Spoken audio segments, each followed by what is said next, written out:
여야가 검찰 수사권 폐지, 이른바 검수완박 법안에 대한 박병석 국회의장의 중재안을 전격 수용하면서 강대강 대치를 이어가던 여야가 숨고르기에 들어간 모습입니다.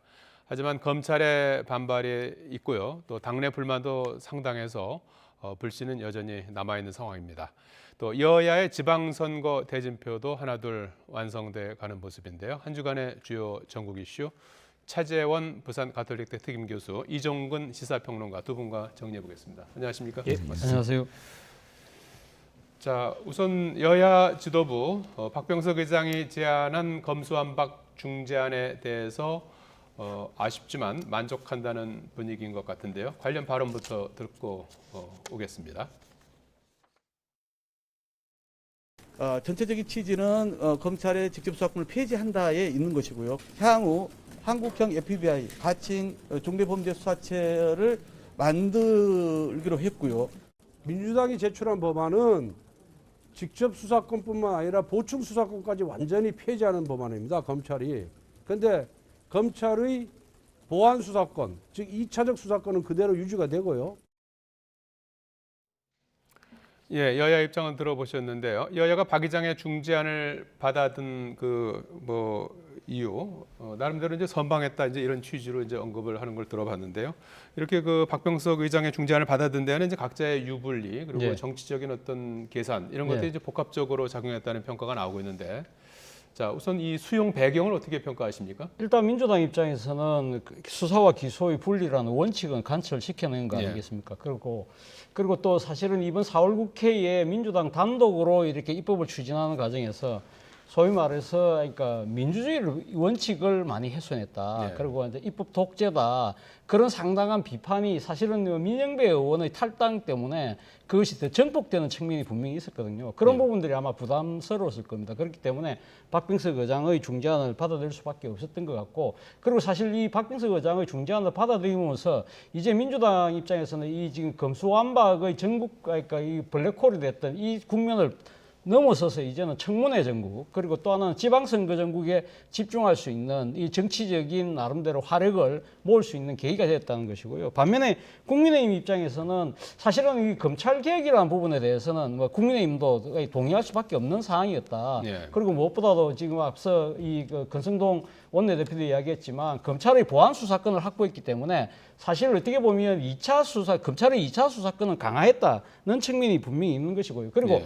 향후 지금 검찰의 수사권이 박탈되고 난 뒤에 보안 수사기구로서 논의되고 있는 중대범죄수사청, 예. 한국형 FBI라고 하는 중수청의 구성이나 또 여러 가지 입법 과정에서 어차피 그때는 정권이 바뀌고 난 뒤니까 예. 민주당 일방적인 독주는 충분히 막을 수 있다는 생각도 있었을 것 같고요. 그리고 또 향후 검찰의 수사권이 박탈되고 난 뒤에 여러 가지 민감한 사건 같은 경우는 여전히 상설특검법은 살아있기 때문에 지금 한동훈 지금 내정자가 법무부 장관이 될 경우에는 그런 부분들도 충분히 자신들의 뜻대로 아마 관철시킬 수 있다는 그런 계산도 작용하지 않았나 하는 생각이 듭니다. 예, 지금 차 교수님 말씀하신 것처럼 민주당은 수사와 기소 분리를 이제 관철시키는 그런 그 목표를 달성을 했고요.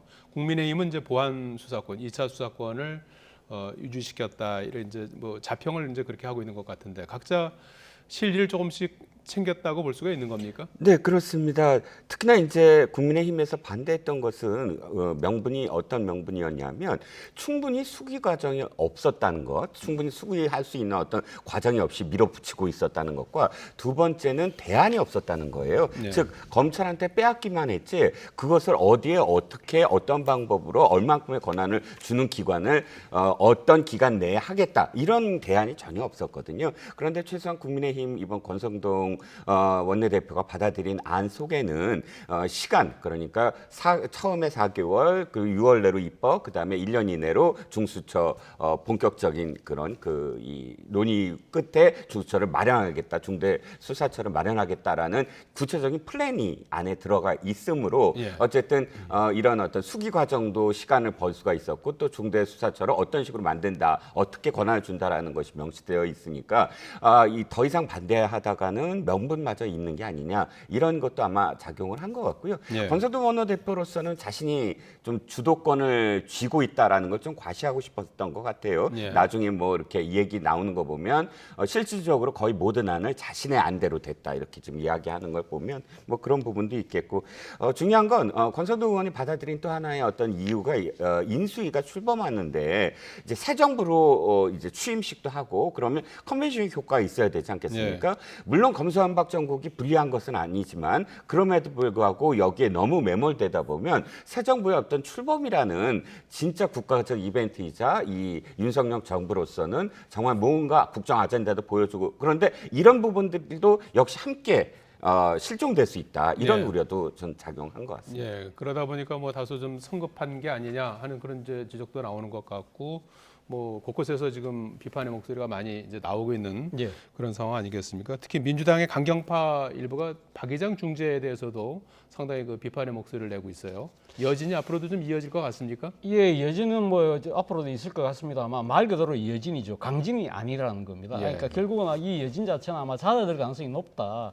지금 뭐 박병석 의장이 상당히 뭐 그러니까 지금 강경파 의원들은 사실 입법 독주를 한 것이 아니냐. 전체 의원들의 뜻을 무시하고 의장의 그러니까 지금 독단적인 결단이 아니냐는 식으로 이야기를 하지만 사실은 박병석 의장이 이 과정을 중재하는기까지 상당한 고뇌의 시간이 있었고 그리고 또 여야 또 그리고 전문가들을 통해서 상당한 아마 이 수기의 과정을 거친 것 같아요. 이런 부분들에 대해서 일단 박병석 의장의 지금 그 중재안에 대해서 여야가 의원총회를 열어서 다수의 의견으로 받아들였다. 그렇다고 한다면 민주당 내의 강경파 입장에서도 상당히 그러니까 지금 목소리를 내기가 입지가 상당히 좁아질 수밖에 없는 상황이다. 예. 그리고 앞서도 말씀드린 것처럼 지금 이 그 수사와 기소의 분리라는 원칙 자체는 관철해냈지 않습니까? 물론 지금 시간 자체는 조금 딜레이되는 측면이 있지만 이러한 부분들에 있어서 이 큰 틀에 있어서는 합의를 이뤄내는 측면 이런 부분들에 대해서는 박병석 의장의 정치적 노력에 대해서 상당히 뭐 여러분들이 박수를 치고 있는 상황이기 때문에 이 부분에 대해서 뭐 지금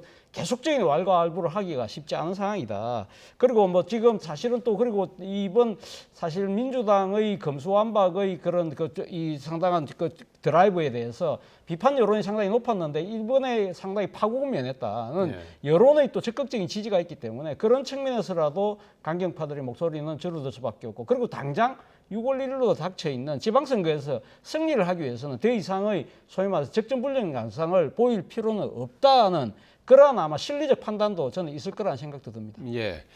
자, 뭐 그런 그 상황 속에서 권성동 원내대표 협상의 또 책임자라고 할 수가 있는데 오늘 SNS에 소수 정당으로서 불가피한 선택이었다. 힘이 없어서 더 막지 못해 죄송하다. 이런 글을 올렸어요. 어쨌든 검수완박 법안은 다음 주 뭐 28일 또는 29일 본회의를 열어서 처리될 전망입니다. 어떻게 보십니까? 마지막 그 처리하는 과정에서 뭐 진통이 좀 더 있을까요? 아니면 그대로 순조롭게 처리가 될 수 있을까요? 물론 약간의 이견은 있을 겁니다. 왜냐하면 지금 중재안 자체가 포괄적이에요. 실제로 세부안에 들어갔을 때 국민의힘 쪽에서 주장했던 31개 현재 법안과 상충되는 부분이 있다라든지 기타 실행과 관련된 몇 가지 어떤 법들을 어떤 식으로 그럼 그 유리한 쪽 자신들이 유리한 쪽으로 좀 고쳐나가는 세부적인 안들과 관련된 협상이 또 따라야 될 겁니다. 예. 하지만 교수님께서도 계속 지적해 주셨지만 지금 사실상 민주당에서도 퇴로가 필요했거든요. 예. 그러니까 민영배 의원의 위장 탈당이 딱 임계점이었어요. 그걸 딱 벗어나는 순간부터 안에서도 반대 목소리가 이제 본물처럼 나오기 시작했고 당내 강경파들도 출구 전략을 어떤 식으로 짤 거냐 하고 내부에서 이제 수기가 있었고요. 거기에 대한 반응이 김남국 의원 같은 경우 굉장히 좀 철험의 출신이고 또 굉장히 강경한 의원으로 알려져 있었는데 SNS에 이런 식의 글을 올렸더라고요. 아쉽지만 과락은 아니다. 이것은 반대한다는 뜻은 아니지 않습니까? 일단 아쉽지만 받아들이자라는 설득으로 보이고요. 또 국민의힘 쪽에서는 아예 다른 목소리가 별로 없어요. 그러니까 반대하는 목소리 또는 권성동 원내대표를 비난하는 목소리. 당내 강경 지지자들은 굉장히 반대하고 또 뭐 하고는 있지만 그러니까 이렇게 양쪽 강경파들이 굉장히 누그러진 어떤 상황 속에서 그런 여론, 그건 당연히 여론의 그 힘이고요. 그런 힘을 받아서 아마도 세부안에 그 세부안을 그렇게까지 뭐 충돌을 벌이면서까지 이걸 지연시킬 수는 없을 거라고 봅니다. 예, 대체로 뭐 앞으로 잘 이제 순조롭게 진행될 네. 걸로 이제 두 분께서는 전망을 해주셨는데 또 하나의 어떤 그 우리가 좀 눈여겨봐야 될 부분이 이제 8개 항으로 돼 있는 합의문에 네. 여야가 이제 사개특위를 구성하도록 네. 돼 있지 않습니까? 뭐 언제 구성한다는 얘기는 없지만 사개특위를 구성해서 6개월 내에 중수청 관련 법안을 만들고 1년 안에 중수청을 네. 띄우는 뭐 그런 내용인데 그 사이에 이제 정권은 이제 그 여야가 이제 바뀌게 되고 네. 물론 이제 사개특위 위원장은 민주당이 맡는 걸로 네. 되어 있는데요. 이것이 이제 운영이 잘 될까 하는 그런 또 우려가 나오는 것 같아요. 뭐 적잖은 진통은 있을 거라고는 예상은 됩니다만 예. 앞서 이종국 평론가께서 말씀하신 것처럼 큰 틀에서 합의가 되었고 이런 부분들에 대해서 국민적 동의가 있는 상황이기 때문에 어느 특정 정파가 자신들의 당리 당략을 위해서 이렇게 독단적으로 운영하기가 힘든 구조다. 예. 그 물론 뭐 지금 그러니까 사개특위 같은 경우는 야당 좀 있으면 이제 5월 10일 되면 민주당은 야당이 되긴 합니다만 그럼에도 불구하고 국회 의석은 여전히 지금 압도적인 과반 의석 이상을 갖고 있지 않습니까? 예. 그리고 앞서 말씀하신 것처럼 사개특위에서 지금 그 구성 자체가 13명인데 그 위원장을 일단 민주당이 맡고 그리고 예. 지금 다수인 7명을 민주당 의원들이 지금 맡는 상황이거든요.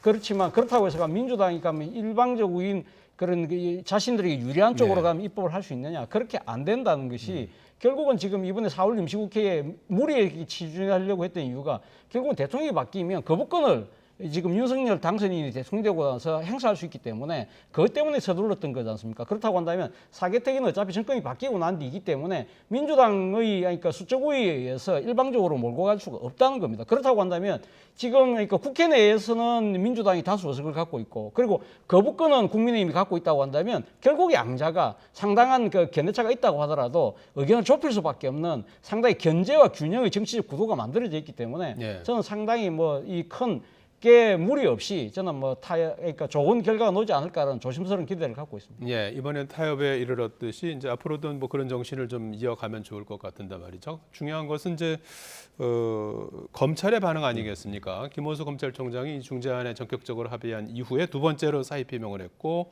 전국의 고검장들이 줄줄이 지금 사의를 표명했어요. G부의 이런 집단 사의가 사상 처음이라고 해요. 네, 그렇습니다. 예, 이 부분이 조금 앞으로 어떻게 이제 작용할지 우려되는 부분인데요. 그렇습니다.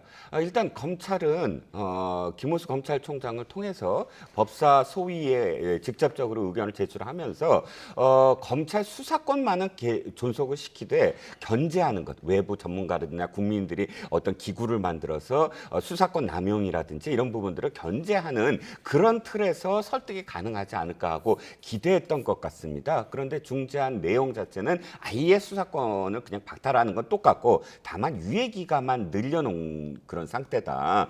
그래서 예를 들어서 범죄는 그대로인데 수사 총량만 줄이면 어차피 범죄는 더 크게 판을 칠 거 아니냐라는 그런 논리입니다. 또 하나 또 반대하는 이유를 얘기하는 건 경찰이 이제 비대해지는데 경찰 권력이 집중돼서 비대해지는 것에 대한 견제는 여전히 중재안에도 없다는 것. 네. 이런 점을 들어서 지금 반대를 하고 있습니다. 뭐 초유의 사태이긴 하지요. 하지만 그럼에도 불구하고 좀 들여다보면 인수위가 전체적으로 물론 한동훈 네. 법무장관 후보자는 좀 반대를 하고 있지만 인수위의 반응이 그렇게까지 반대하는 분위기도 아니고 또 윤석열 당선인이 이 점에 대해서 언급하지도 않고 하는 걸 보면 이 새 정부도 이 안에 대해서 수용은 아니지만 수긍하는 그런 분위기가 읽혀지고요. 또 일단 여야가 지금 타협을 해서 내놓은 법안을 통과시키는데 검찰 지휘부가 반대를 한다고 하더라도 이것이 다시 되돌려질 가능성은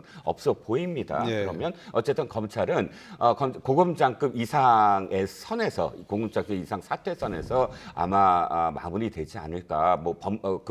더 이상 예를 들어서 반발을 한다고 해서 이 법이 다시 중재안이 없어질 가능성은 없어 보이거든요. 예, 지금 그 인수위에서도 중재안 수용을 예. 이제 그 받아들인다는 예. 입장을 이제 밝혔는데 말이죠. 오늘 한동훈 법무부 네. 장관이 반대 입장을 밝혔어요. 예. 예. 저는 뭐 한동훈 뭐 지금 후보자 입장에서는 충분히 할 수 있는 내놓을 수 있는 입장이 아닐까 하는 생각이 듭니다. 한동훈 지금 후보자가 사실은 어떻게 보면 사회생활의 평생을 지금 검사로만 쭉 재직을 해왔잖아요. 예. 그리고 본인 스스로가 상당한 특수통으로서 우리 사회의 거악을 척결하는데 상당 능력을 발휘했던 분의 입장에서 본다고 한다면 검찰의 수사권을 박탈하는 부분이 상당히 남을 같지가 않은 상황이죠. 본인이 지금 또 현재 검사장이기 때문에 자신의 동료 선후배들이 이렇게 강하게 반발하고 있는데 자신이 아무 말도 안 하고 있다는 그 자체가 아마 그 상당히 그 지금 그 이렇게 가만히 있지 못하는 수밖에 없는 그런 상황인 것 같고요. 그리고 또 하나는 아무래도 지금 검수완박이라는 그 자체가 지금 그러니까 이 원칙적으로 합의가 됐기 때문에 뭐 말씀하신 것처럼 지금 중대 범죄뿐만 아니라 서민 보호를 위한 이 지금 그 범죄 수사 역량 자체가 줄어들기 때문에 네. 이것이 궁극적으로는 국민들에게 피해가 온다는 논리는 본인이 계속적으로 해왔던 이야기이기 때문에 그 연장선에서 이야기를 하고 있는 것인데요.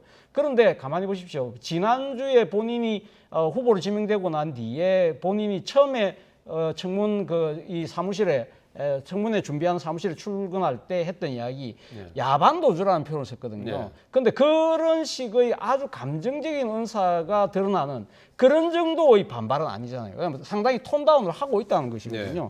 그렇다고 한다면 한동훈 지금 후보자도 사실 여야가 합의된 부분에서 판을 깨기보다는 나름대로 그러니까 이 검찰의 불만을 대신적으로 이야기를 하면서 향후 남아 있는 여러 입법 과정에서 약간은 지금 검찰의 우려 그리고 또 국민의힘이 우려 이런 부분들을 조금 힘을 실어주려는 오늘 그런 의도에서의 정치적인 애드립이 아닐까라는 생각이 듭니다. 예. 자, 뭐 다음 주에 본회의에 이렇게 처리하는 과정에서 그런 우려들도 좀 잘 헤아려서 처리할 수 있게 되기를 바라겠습니다. 자, 주제를 좀 바꿔보도록 하죠. 국민의힘이 6.1 지방선거를 대비한 17개 광역단체 대진표를 완성했습니다. 대구시장 후보의 홍준표, 강원지사 후보의 김진태 전 의원이 확정됐는데요. 소감 들어보시죠. 도와주신 많은 분들에게 감사의 말씀을 드리고 그리고 앞으로 본선에서 승리하게 되면 대구 미래 50년 준비에만 4년 동안 박차를 가하도록 하겠습니다. 단식 투쟁을 했던 그 각오로 우리 강원도 발전으로 보답하겠습니다. 잃어버린 12년 위기의 강원도 이제 새롭게 시작하겠습니다. 이 김진태가 거침없이 정의롭게 시작하겠습니다. 자, 이 대구와 강원도 국민의힘 경선 결과를 놓고 박심과 윤심이 통하지 않았다 이런 분석이 나오고 있어요. 동의하십니까? 글쎄요. 저는 박심과 윤심을 언론에서 너무 많이 과대 포장하지 않았는가 싶어요. 중요한 건 두 군데 다 저는 공통점이 있다고 봅니다. 즉 현지에서 뿌리박고 현지에서 어떤 정치 활동을 하지 않고 갑작스럽게 나타나서 자신이 뭐 도지사가 되겠다거나 시장이 되겠다거나 한 사람들이 지금 고배를 마신 거예요. 어떤 의미에서는 황상무 앵커도 전국적인 인지도가 있을 수 있는 그런 유명한 앵커였죠. 하지만 강원도민들이 봤을 때 이분이 그래도 현재에 와서 악수라도 하고 인사도 하고 하면서 무엇인가 비전을 보여주는 어떤 기간이 전혀 없이 갑작스럽게 이렇게 나타났다. 이런 어떤 느낌을 받을 수밖에 없었겠고요. 또 유영하 변호사 이야기도 지금 박심이라는 어떤 표현으로 이야기도 되고 있지만 박근혜 전 대통령이 동영상을 통해서 한 말이 5년 동안 나를 보살핀 사람이다라고만 했어요. 즉 이 사람이 예를 들어 어떤 비전을 갖고 있다든지 내가 지켜봤더니 어떤 정책적인 그런 능력이 있다든지 이런 이야기가 아니라 단순히 보살핀 이유만을 갖고 뭐 이 사람을 찍어달라라는 건 대구 시민들이 봤을 때 이건 사실 구태 정치가 아니냐. 진짜 필요한 어떤 정무적인 어떤 능력, 정책적인 능력도 현지에 와서 정말 이 사람이 뿌리박는 어떤 그런 기간 이런 게 전혀 없이 김포에서만 계속 세 번 이 선거에 나왔던 사람을 갑작스럽게 이렇게 보살폈다 뭐 이렇게 표현하는 것 이런 것들이 사실상 정상적이진 않다라는 겁니다. 그래서 양쪽 다 당원들이 그런 어떤 그 현지화 그러니까 현지에 적합한 그런 비전을 가진 사람이다라는 그런 판단으로 지금 아마 그 당원 그 여론조사에 응한 게 아닌가 싶습니다. 예. 강원지사 후보도 상당히 드라마틱한 그런 상황이 맞습니다. 연출이 됐어요. 예. 김진태 전 의원이 처음에 황상무 전 앵커 단독으로 이제 공천이 됐다가 김진태 의원이 이제 강력하게 반발하면서 다시 이제 뒤집기에 성공한 그런 예. 그 상황 아니겠습니까? 과거의 어떤 발언 예. 이런 것들 때문에 이제 탈락이 됐다가 다시 이제 경선으로 이제 살아난 그런 케이스고 결국에는 이제 후보가 됐어요. 예. 어떻게 뭐 잡음이 남지 않을까요? 어떻게 보십니까? 뭐 잡음이 나올 수 있는 뭐 그러한 상황일 수도 있습니다. 사실 그러니까 컷오프 탈락했던 후보가 사실은 이렇게 후보가 되는 케이스가 참 드물거든요. 그런 측면에서 본다고 한다면 나름대로의 그런 경선 후유증이 남을 수 있겠습니다만 그럼에도 불구하고 저는 뭐 그럴 정도의 그러니까 정치적 여유가 과연 국민의힘이 남아 있을까 싶어요. 왜냐하면 사실은 지금 그러니까 이번 지방선거를 앞두고 강원도지사 선거 자체가 사실은 구도적으로는 국민의힘에 상당히 유리한 것이 사실입니다. 그러니까 이번에 대통령 선거에서 강원도 전체에서 윤석열 당선인이 상당히 많이 앞섰고 네. 그런 측면도 있고요. 그렇기 때문에 그리고 또 강원도가 상당히 또 보수적인 정치 지형이 아주 강한 곳이기 때문에 상당히 국민의힘에서 지금 쉬운 선거가 될 수 있다고 볼 수 있지만 그러나 지금 오늘 어제죠. 어제 그러니까 이강재 민주당 의원이 지금 강원도지사 출마 선언을 하지 않았습니까? 네. 당의 여러 가지 하니까 지금 업소에 앉아 호응을 해서 나왔기 때문에 사실은 그러니까 지금 김진태 후보와 이강재 후보의 맞대결이 되는 셈인데 네. 구도 자체는 김진태 국민의힘 후보에게 유리한 상황이 있지만 그러나 이 지금 1대1 맞대결 구도 속에서 이강재 후보의 개인기가 만만치 않다는 겁니다. 이강재 후보 기억하시겠지만 2010년도 강원도지사 선거 때 사실 나가서 상당히 힘든 선거를 아슬아슬하게 승리를 했는데 그때 당시에 그 이강재 당시 후보가 상당히 호응을 받았던 부분이 노무현 정부 때 노 대통령의 핵심 접근으로서 강원도 발전에 상당히 기여를 많이 했다. 예. 그런 부분들이 먹혔던 측면이 분명히 있거든요. 예. 그리고 또 이강재 후보가 상당히 선거 자체를 잘하는 기획 전략가 출신이기 때문에 자신의 선거를 상당히 잘합니다. 그렇기 때문에 아마 국민의힘 또 김진태 후보 입장에서도 상당히 긴장할 수밖에 없는 상황이기 때문에 예. 이 지금 경선 과정에서의 그런 엎치락 뒤치락 때문에 이걸 가지고 계속적으로 이렇게 여러 가지 그러니까 이 정치적인 진통을 갖고 가기에는 국민의힘이 정치적인 여유가 상당히 없기 때문에 저는 뭐 그럴 가능성은 좀 적지 않을까 생각이 듭니다. 예.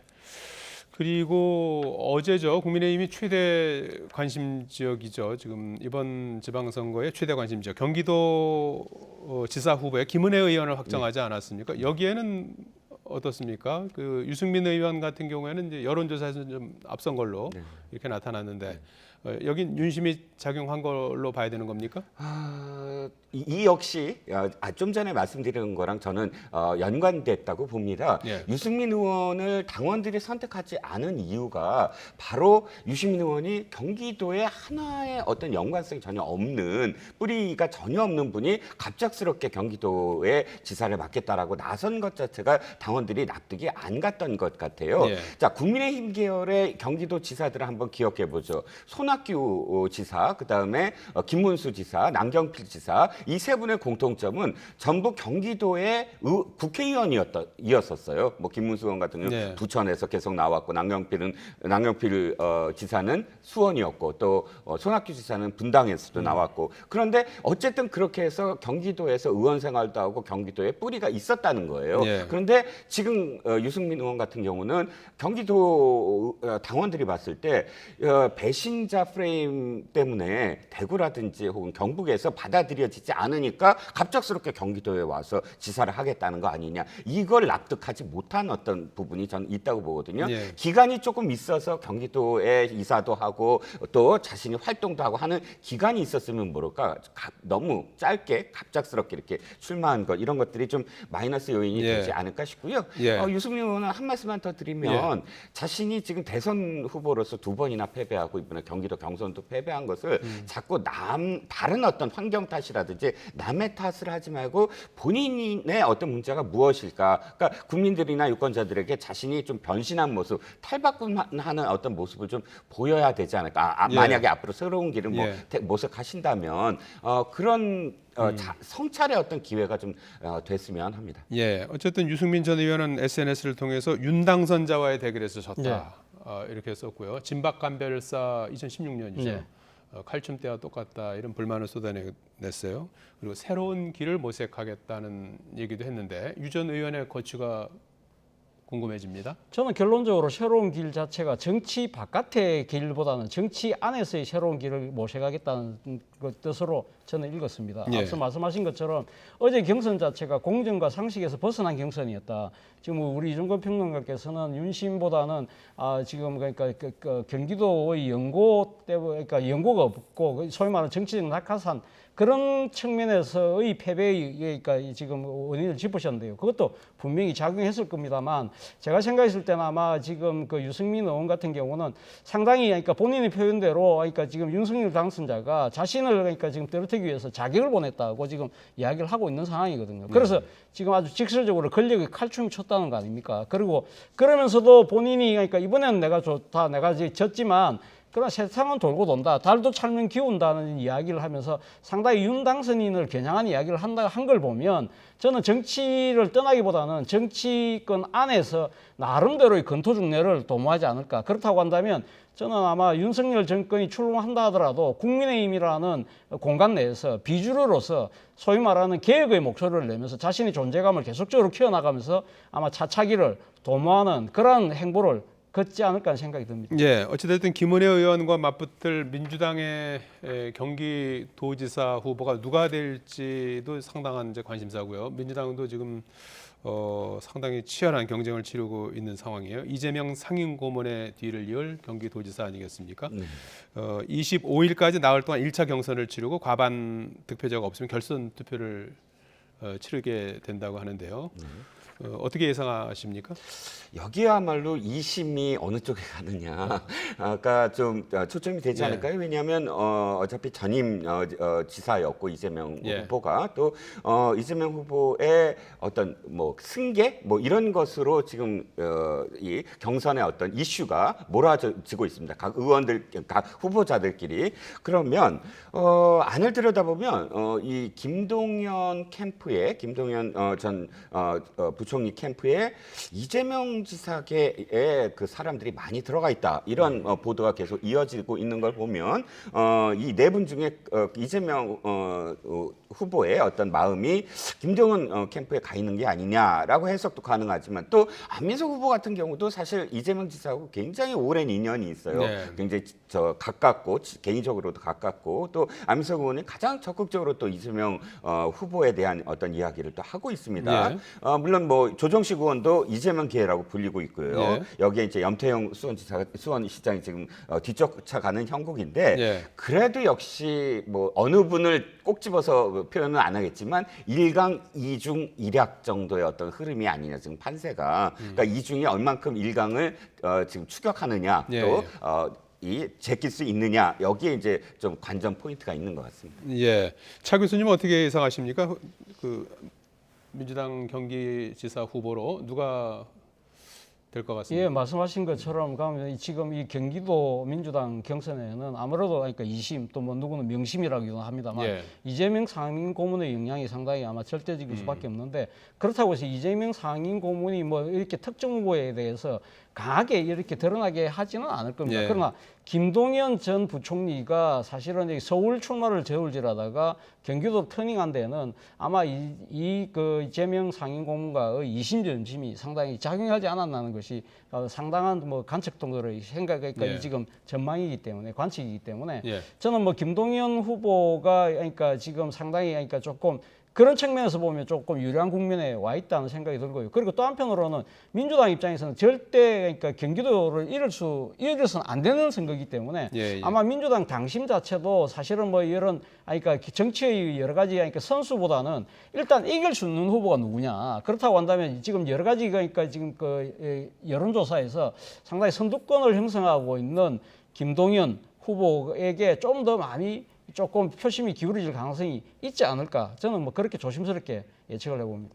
예, 시간이 다 돼서 마지막 질문이 될 것 같은데요. 서울시장 후보로 민주당 송영길 전 대표 그리고 박주민 의원, 김진애 전 의원 지금 그 세 분이 이제 우선 경선 대상자로 선정이 됐는데 박영선 전 장관의 그 합류 여부가 그동안 관심이었는데 조금 전에 박 전 장관이 깊은 고심 끝에 출마하지 않겠다는 뜻을 밝혔다고 그래요. 네네, 모친이 지금 투병 중이시고 예.